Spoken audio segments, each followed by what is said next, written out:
everyone is turned against Islam. Everything, Islam is almost as if it doesn't exist, and it has to be re-established again. And there will come forward a people who will re-establish the deen from almost nothing. But they will not have revelation descending upon them, teaching them and guiding them every step. They will not have a prophet to run to and say, Ya Rasulullah, what do we do? Sallallahu Alaihi Wasallam. They will be doing it based on what is left, the Quran and the Sunnah. So these people's reward has been increased by Allah. Wallahi, we live in these times.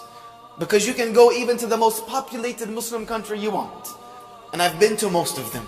And you will find that people who live a life to please Allah, who live a life following the Quran, who live a life following the Sunnah of the Prophet ﷺ, they are the weirdest people on the planet. No matter where you go. No matter where you go.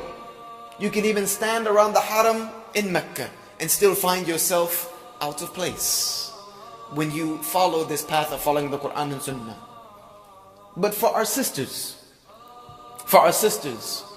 who are, mashallah, the backbone of this ummah, who are the backbone of this ummah,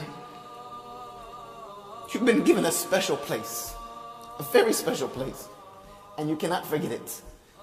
Because Allah subhanahu wa ta'ala chose especially to give you statuses higher above anything that had ever been given to anyone else. Men were already men. We already did what we do, and we run around chauvinistic, and we have all of that. And Allah just calmed it down a little bit in the Quran. But women were treated as if they were property.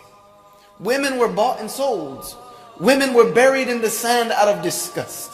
And Allah Azza wa Jal raised them to a position of honor and dignity. There's an entire chapter in the Quran named after you. I didn't read the chapter known as Surah Al-Rijal yet. It doesn't exist. But there is a Surah Al-Nisa. One of the greatest feats that Allah Azza wa Jal gave to a woman is that she gives birth to the next generation of humanity. Without you, there is no us. And Allah Azza wa Jal proved through Isa alayhi salam that He doesn't need us to make another one of us. So it puts us in our place a little bit. But sisters, not only are you more than half of this ummah, more than half, you will become more than 2/3. But you are responsible for the other half. You raise the rest. So you have a very dignified and prominent role. You have a very dignified and prominent role.